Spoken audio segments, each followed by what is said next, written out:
Bonjour à tous, je m'appelle Romain, je travaille chez YouTube et je m'occupe des relations avec les créateurs en France. Vous avez dû entendre parler de l'article 13. On voulait faire une vidéo pour vous expliquer certains points qui nous paraissent importants et qui répondent à certaines questions qu'on a entendues. On commence par le commencement, l'article 13, qu'est-ce que c'est? L'article 13, c'est un article qui fait partie d'un projet de loi européen sur le droit d'auteur. Cet article, et le projet de loi en général, a pour but de permettre aux titulaires de droits d'auteur sur Internet de mieux protéger leur contenu. C'est donc un sujet qui est assez compliqué.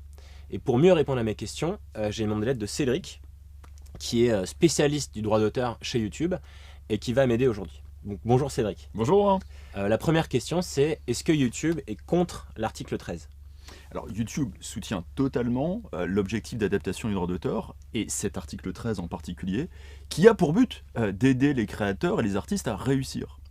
Mais nous pensons que la rédaction actuelle de l'article 13, celle du Parlement européen, elle pourrait avoir des conséquences graves pour tous les internautes. Et comme ces conséquences n'ont pas forcément été anticipées ou prévues à ce stade, c'est l'occasion d'en parler. Du coup, est-ce que tu peux nous expliquer en quoi ça concerne les créateurs YouTube ?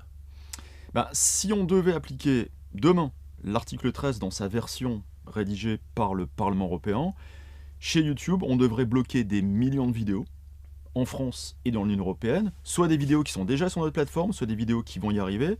Et donc, paradoxalement, ça serait complètement contre-productif d'avoir un article qui est destiné à aider les créateurs, mais qui pourrait avoir pour effet de bloquer des vidéos, que ce soit des vidéos éducatives, des clips musicaux, des reprises des fans, des mash-ups, des parodies, et que sais-je encore. Bon, alors quelles seraient les conséquences concrètes de l'article 13 aujourd'hui ? Donc, je parlais de blocage, donc concrètement, les plateformes, donc YouTube, mais pas seulement YouTube, Facebook, Instagram, Dailymotion, Snapchat, Twitter, Twitch, toutes ces plateformes, on serait considérés comme automatiquement responsables dès lors qu'un utilisateur, un créateur, a mis en ligne une vidéo qui est susceptible de porter atteinte au droit d'auteur.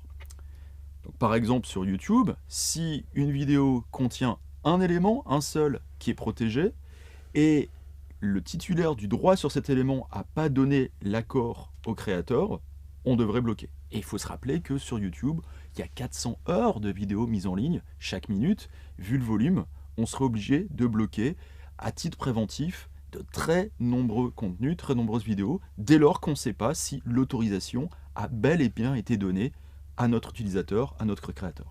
Mettons que je sois un créateur, je suis un créateur français, quelles sont les conséquences pour moi ?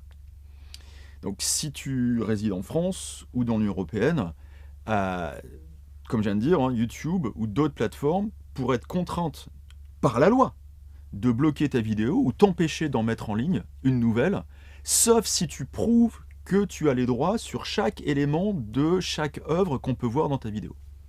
Alors, est-ce que c'est vrai que YouTube, on entend aussi ça de temps en temps sur Internet, YouTube ne souhaite pas payer les ayants droit ? Alors ça, c'est totalement faux. Par exemple, en France, YouTube a signé dès 2010 des accords avec les sociétés qui représentent les auteurs, la SACEM, la SACD, la SCAM, la DAGP par exemple, et ces sociétés reversent à leurs membres des rémunérations supplémentaires pour la diffusion de leurs œuvres sur YouTube. Et puis, nous, YouTube, on va aussi rémunérer directement les créateurs grâce aux revenus publicitaires. Et donc à ce jour, par exemple, YouTube a reversé plus de 5 milliards d'euros à l'industrie de la musique en revenus publicitaires, rien qu'1,5 milliard d'euros entre octobre 2017 et septembre 2018. Cet article, question simple, mais est-ce qu'il est déjà entré en vigueur ?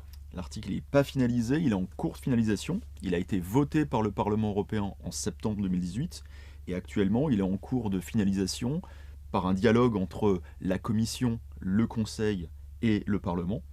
Et il pourrait être adopté au niveau européen fin 2018 et ensuite transposé par les États membres, la France, dans un délai de 12 à 24 mois. Ok, merci Cédric. Je pense que c'était assez clair. Donc, au vu de ce que tu viens de dire, la question qui se pose maintenant, c'est qu'est-ce qu'on peut faire ? La position de YouTube, c'est de dire qu'il est important que le législateur européen comprenne que tous les internautes seraient touchés si l'article 13 entrait en vigueur tel qu'il est écrit aujourd'hui. Alors vous l'avez peut-être vu, mais ce sujet n'est pas porté que par YouTube. Tu mentionnais d'autres plateformes tout à l'heure, mais on a aussi des créateurs, des universitaires, des entreprises, des associations qui se sont exprimées sur ce sujet. Donc il est important que les internautes fassent entendre leur voix en parlant, Donc les créateurs peuvent par exemple faire des vidéos.